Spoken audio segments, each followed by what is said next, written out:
Assalomu alaykum hurmatli vatandoshlar va odatdagi yangiliklarimizni boshlaymiz. Boshlashdan oldin katta iltimos, meni ko'rayotgan bo'lsangiz, podpiskani bosinglar. Podpiska bizning kanalimizga rivojlanishiga juda ham yordam beradi. Iltimos, shuni bosib qo'yinglar. Moskva hamda Moskva oblasti va Sankt-Peterburgdagi hamyurtlarimizga 10 yillik stajiga ega ishonchli dokument xizmatlarini taklif qilamiz. Registratsiya va uni продление qilish, трудовой договор, уведомление, spravkalar, проверка bazalar xizmatlari mavjud. Muhim eslatma, Amina ilovasi to'liq ishlamaganligi sababli registratsiya qilmaganlar zudlik bilan ushbu xizmatdan foydalaning. Hoziroq ekrandagi raqamlarga qo'ng'iroq qiling yoki WhatsAppdan yozing. Diqqat, tezkor xabar. Rossiyada o'zbek, tojik, qirg'iz migrantlarni osongina chiqarib yuborish sxemasi ishlab chiqilmoqda. Assalomu alaykum qadrli mehmon, videodan to'liq xabardor bo'lish uchun videoga like va podpisatsiya tugmalarini bosib qo'ying. Migrantlarni Rossiyadan chiqarib yuborish uchun asoslar soni 2 barobar oshiriladi. Rossiyada migrantlarga nisbatan qonunlar yana qattiqlashtirilishi mumkin. Vyacheslav Volodinning ma'lum qilishicha, Davlat dumasi chet el fuqarolarini mamlakatdan chiqarib yuborish asoslarini kengaytirishga oid qonun loyihasini ko'rib chiqadi. Ma'lumotlarga ko'ra, 2025-yilda Rossiyada qonunbuzarliklar tufayli 72 mingga yaqin chet el fuqarosi mamlakatni tark etgan. Har yili minglab migrantlar Rossiyaga ishlash uchun keladi. Kelgandan so'ng darhol chegarada berilgan migratsiya kartasi, migratsion kartaga e'tibor bering. Unda kirish maqsadi barobatda, ya'ni ish deb ko'rsatilishi kerak. Agar boshqa maqsad ko'rsatilgan bo'lsa, patent olish qiyin bo'ladi. Shundan so'ng 7 kungacha yashash joyingizda ro'yxatdan o'tishingiz kerak.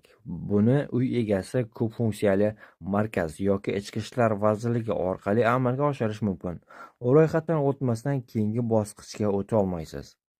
Keyingi qadam soliq to'lovchining identifikatsiya raqamini olish. Bu soliq xizmati tomonidan bepul beriladigan soliq identifikatsiya raqami. Bu patent olish uchun talab qilinadi. Shundan so'ng siz litsenziyalangan klinikada tibbiy ko'rikdan o'tishingiz kerak. Bunga ko'krak qafasi rentgenogrammasi, tahlillar va tibbiy ko'rik kiradi. Narxi odatda 3000 dan 6000 rublgacha. Shuningdek, siz rus tili, tarixi va huquq asoslari bo'yicha imtihon topshirishingiz kerak. Bu o'rtacha 3000 rubldan 5000 rublgacha turadi. Barcha hujjatlarni to'plagandan so'ng siz migratsiya markazi yoki Ichki ishlar vazirligi orqali patentga ariza topshirishingiz kerak. Siz pasportingizni, registratsiya, soliq identifikatsiya raqamingizni, medosmotr, imtihon sertifikatini va страховкani olib kelishingiz kerak. Tasdiqlangandan so'ng siz patent pulini to'laysiz. Oylik to'lov mintaqaga qarab 3000 rubldan 30000 rublgacha. Patentni o'z vaqtida to'lash lozim, aks holda bekor qilinadi. 2025-2026 yillarda yangi qoidalar kiritildi. Moskva va Moskva viloyatida ishga kelgan migrantlar Amina mobil ilovasidan foydalanishlari shart. Agar siz ish uchun emas, masalan, mehmonxona yoki sayyoh sifatida kelsangiz, Amina talab qilinmaydi. Bu holda ro'yxatdan o'tish odatdagidek amalga oshiriladi. Shuni yodda tutingki, patent olish uchun kirishdan boshlab 30 kun vaqtingiz bor. Buni qilmaslik jarimaga yoki kirishni taqiqlashga olib kelishi mumkin. Mutaxassislar migrantlarda hujjatlarga beparvolik, kech ro'yxatdan o'tish va shubhali shaxslar orqali hujjatlarni tezda olishga urinishlar bilan bog'liq muammolar ko'p bo'lishini ta'kidlaydi. 1 aprel kuni Volgograddan 10 nafar xorijiy fuqaro O'zbekiston, Tojikiston va Turkmaniston fuqarolari chiqarib yuborildi.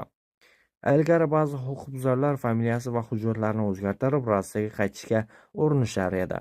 Bu sxemalar endi amalda samarasiz. Chegarada barmoq izlari va yuzni aniqlash tizimi joriy etilgan.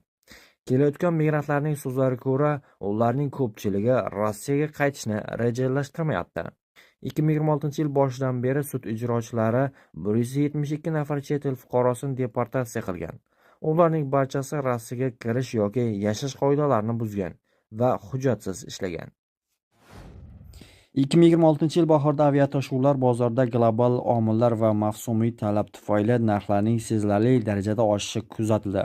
Bu shuningdek, aprel oyining o'rtalari yaqinlashganda aviachiptalar narxi oshadigan Moskva-Toshkent yo'nalishida ham sezilarli bo'ldi. Bu tendensiya Moskva-Toshkent yo'nalishida ham yaqqol ko'rinib turibdi. Bronlash tizimlariga ko'ra 2026-yil mart oyida minimal narx 4204 rublni tashkil etdi. Nisbatan arzon variantlar aprel oyining boshida saqlanib qoldi. 2-3 aprel kunlari Centrum Air chiptalari 4773 rublga, asosiy narx 5483 rubl taklif qilingan va 4-7 aprel kunlari to'g'ridan-to'g'ri reyslar 5943 rublda barqarorlashdi. Airflotda esa eng yuqori narx 8 va 12 aprelda to'g'ridan-to'g'ri reys narxi 8821 rubldan tashkil etgan. Mutaxassislar ushbu dinamikani hisobga olishni va narxlar eng arzon bo'lib qoladigan oy boshida yonayotgan takliflardan foydalanib sayohatlarni oldindan rejalashtirishni tavsiya qiladi. O'zbekiston fuqarolarining murojaatlari asosida o'tkazilgan o'rganishlar natijasida Tyumendagi Satcom MChJ 26 nafar shaxsning fevral oyi va mart oyligi asossiz ushlab qolganligi aniqlandi.